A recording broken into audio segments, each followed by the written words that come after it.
AEW তে কি সত্যি প্রফেশনাল রেসলিং হয়? আজকে AEW একটা পেপার ভিউ ছিল যেটা কিনা অল আউট নামের, যেখানে আমাদের ড্যানিয়েল ব্রায়ান AKA ব্রায়ান ড্যানিয়েলসন তার একটা ম্যাচ ছিল। এখানে সে কিন্তু সাকসেসফুলি তার টাইটেলটা রিটেন করেছিল। তারপরেই কিন্তু তাকে ডিন অ্যামব্রোস আক্রমণ করে বসে এবং আক্রমণটা এতই ভয়ানক ছিল যে পলি ব্যাগ দিয়ে ড্যানিয়েল ব্রায়ানের নিঃশ্বাস বন্ধ করে দেওয়ার চেষ্টা করছিল সে। এইখানে কোনো ডাউট করার মতো নেই যে AEW অনেক ভালো কাজ করছে, কিন্তু গাইস আজকে যা দেখালো তারা এটা অনেক বাড়াবাড়ি হয়ে গেছে। এবং কি এই আক্রমণের পরে ড্যানিয়েল ব্রায়ান কিন্তু অজ্ঞান হয়ে গিয়েছিল, তাকে মেডিকেল টিম অক্সিজেন দিয়ে রিং থেকে নিয়ে গিয়েছিল। সো গাইস আপনি কি AEW দেখেন? অবশ্যই কমেন্ট করে জানাবেন। নেক্সটে কথা বলবো জেকব ফাটুকে নিয়ে। Guys recently triple H Jacob ফাটুকে নিয়ে অনেক ইন্টারেস্টিং সব তথ্য দিয়েছে। ট্রিপল এইচ এই বিষয়টা ক্লিয়ার করেছে যে খুব তাড়াতাড়ি জেকব ফাটু একজন মেইন ইভেন্ট সুপারস্টার হিসেবে পরিণত হবে। এখন গাইস এই বিষয়ে কোনো সন্দেহ নাই, বর্তমান রেসলিং এর রোস্টারে যতগুলো সুপারস্টার আছে তাদের মধ্যে সব থেকে বেস্ট রেসলার হলো জেকব ফাটু। আমার মনে হয় 2 থেকে 3 মাসের মধ্যে দেখতে পাবেন যে জেকব ফাটু সোলো সিকোয়ার উপরে অ্যাটাক করে দিয়েছে।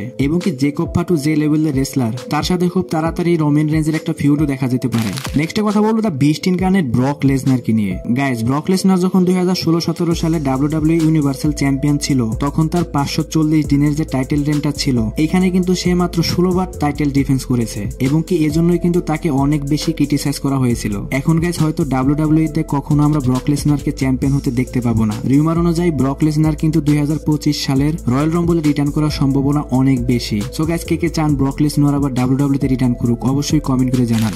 গাইস WWE থেকে কিন্তু অফিশিয়াল করা হয়েছে যে আগামী সপ্তাহে যে স্ন্যাকডাউনটা থাকবে সেখানে 1000% শিওর রোমান রেঞ্জ থাকবে সেখানে। এবং সেখানে রোমান রেঞ্জ থাকারও কিন্তু একটা মানে আছে। এই সপ্তাহের যে স্ন্যাকডাউনটা হবে সেখানে কিন্তু কোডি রোজ ভার্সেস সোলো সিকোয়ার একটা WWE আনডিসপিউটেড চ্যাম্পিয়নশিপ ম্যাচ হবে, যেটা কিনা স্টিল কেস ম্যাচ। সেইখানে 100% শিওর রোমান রেঞ্জ ইন্টারফেরেন্স করতে পারে। তাছাড়াও গাইজ এই সপ্তাহের যে স্ন্যাকডাউনটা হবে সেটা কিন্তু নতুন একটা নেটওয়ার্কে হবে, এই জন্য স্ন্যাকডাউনটা অনেক বেশি স্পেশাল করা হবে। লাস্টে কথা বলবো দা ব্রামা বুল দা রক কে নিয়ে। গাইজ WWE কিন্তু খুব তাড়াতাড়ি নেটফ্লিক্সে চলে যাচ্ছে। যেমনটা আমরা জানি 2025 সালের শুরু থেকে কিন্তু নেটফ্লিক্সে আমরা WWE র দেখতে পাবো। এবং এটাকে ইন্টারেস্টিং করার জন্য কিন্তু সেখানে দা রক, জন সিনার মতো বড় বড় সুপারস্টারও থাকবে। সো গাইজ সবাই প্রস্তুত হয়ে থাকুন, খুব তাড়াতাড়ি কিন্তু WWE তে অনেক ভালো ভালো স্টোরি লাইন এবং ভালো ভালো রেসলিং ম্যাচও আমরা দেখতে পাবো। সো গাইজ আজকের ভিডিও এই পর্যন্তই। রেসলিং সম্পর্কে সমস্ত নিউজ এবং আপডেট জানার জন্য আমার চ্যানেলের পাশেই থাকবেন। ধন্যবাদ।